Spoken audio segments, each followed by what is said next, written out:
There we go. All the air guitars I could muster. Welcome, bienvenue to IPSA Kind of Magic, IPSA, the show that promotes the Independent Personal Association, or is it Independent Personal Search Associates Association? I get confused.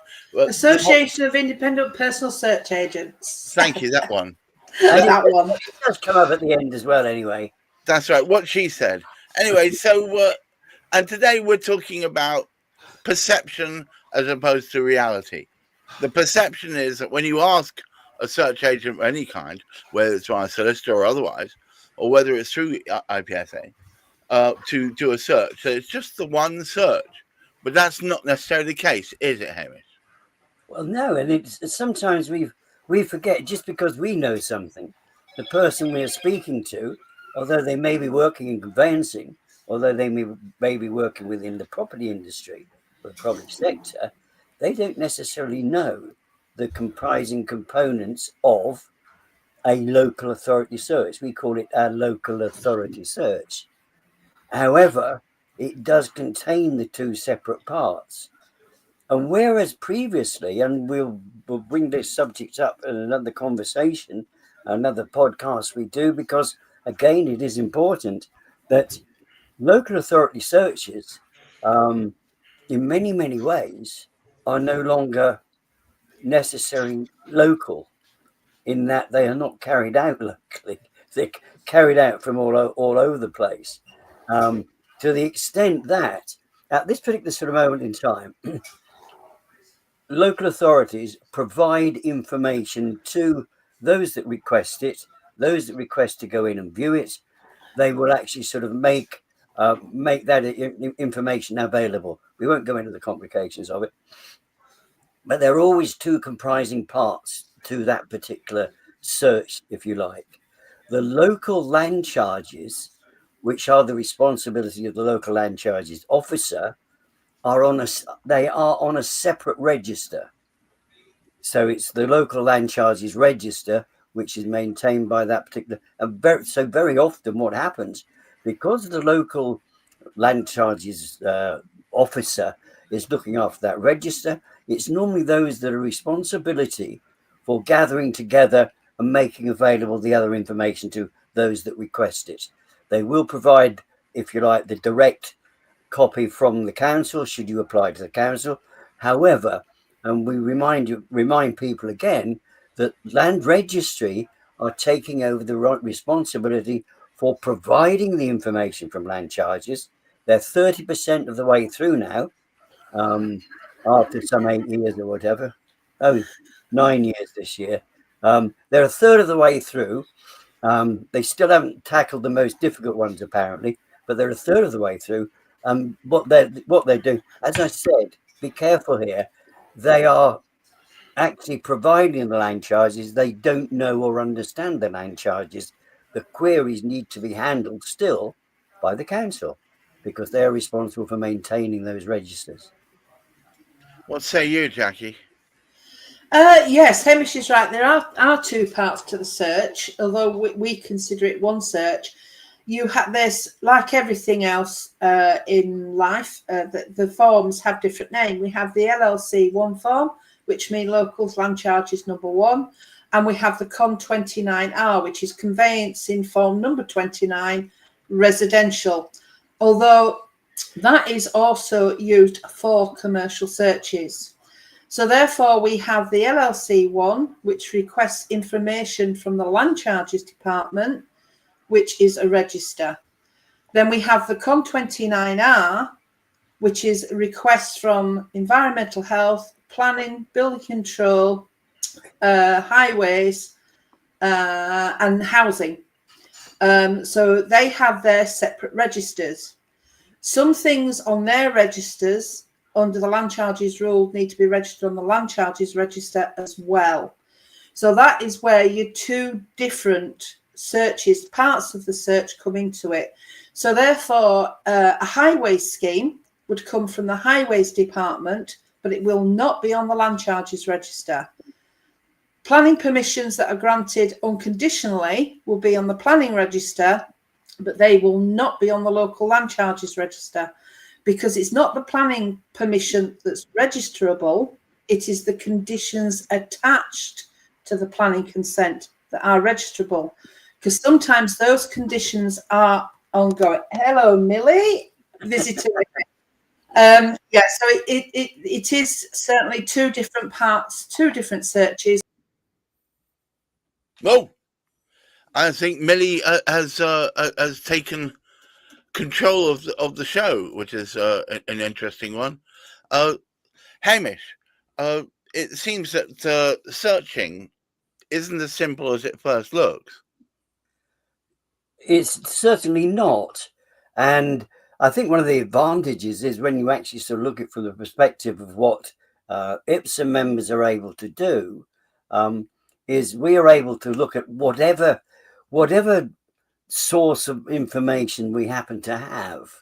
The IPSA member can actually sort of look, they will investigate the land charges register if given the opportunity. Very often we're not given the opportunity. We are told these are what the land charges are, and the information is therefore unrefined because sometimes they're not directly applicable.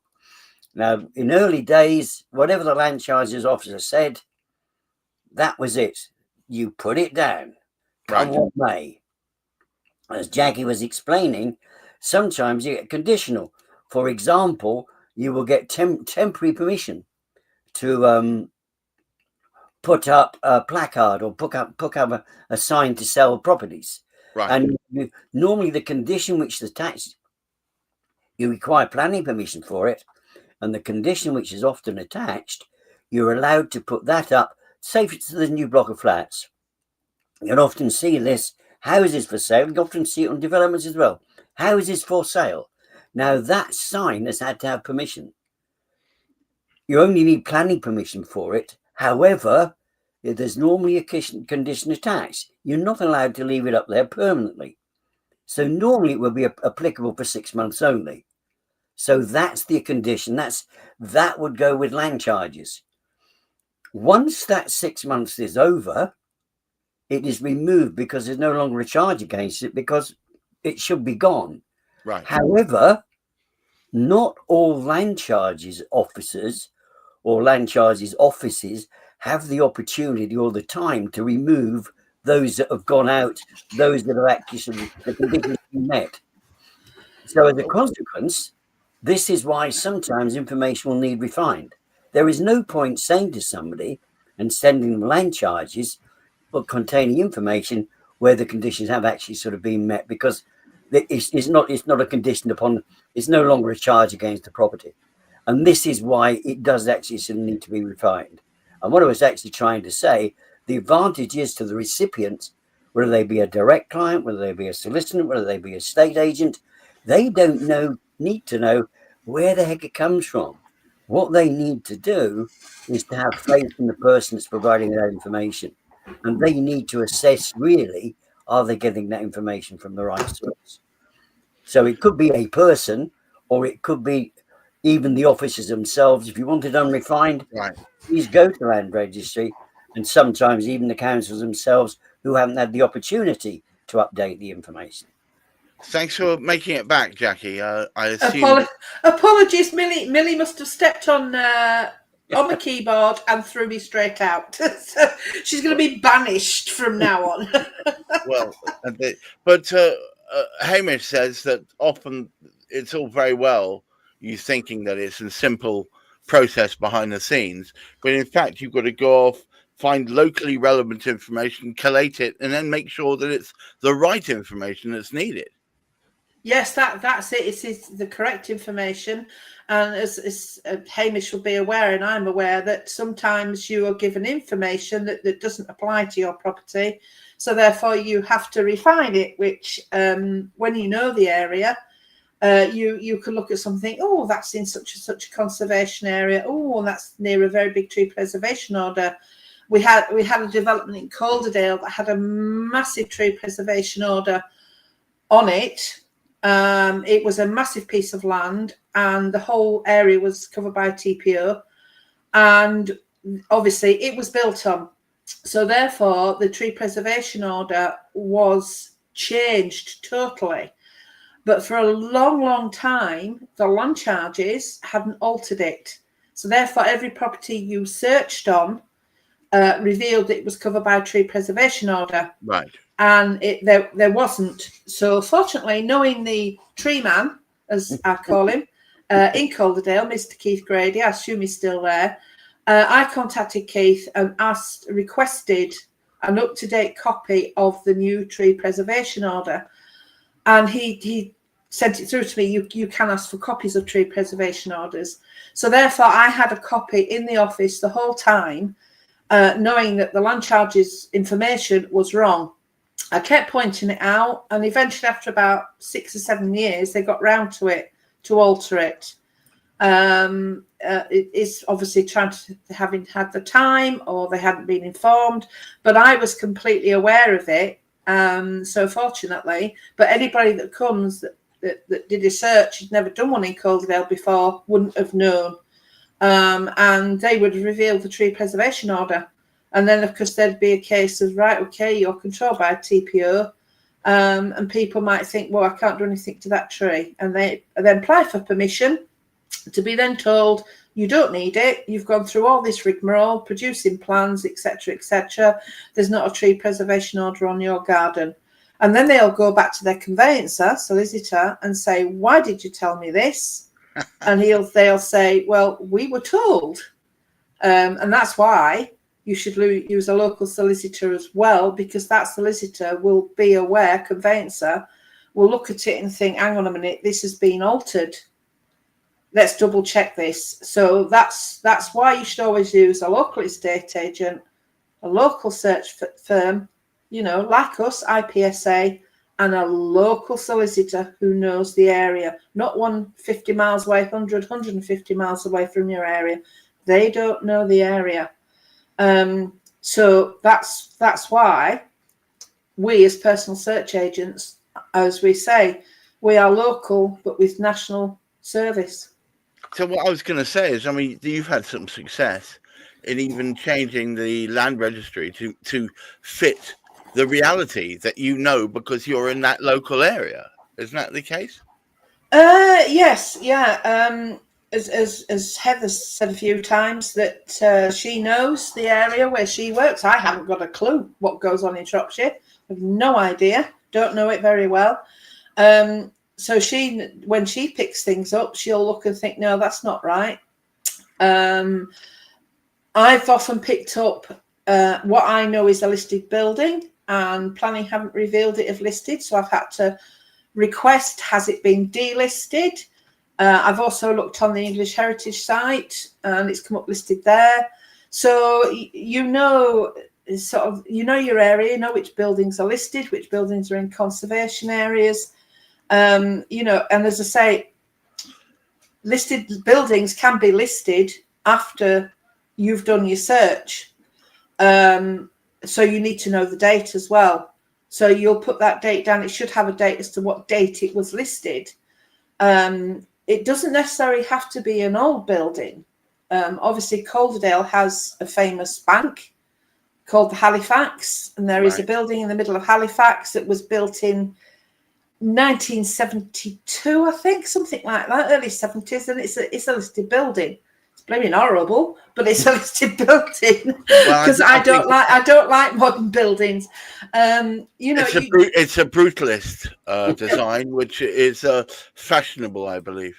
Yeah, apparently, but it's that local knowledge, but also knowing that you have the two parts, and the two marry up together, so you can cross-reference information.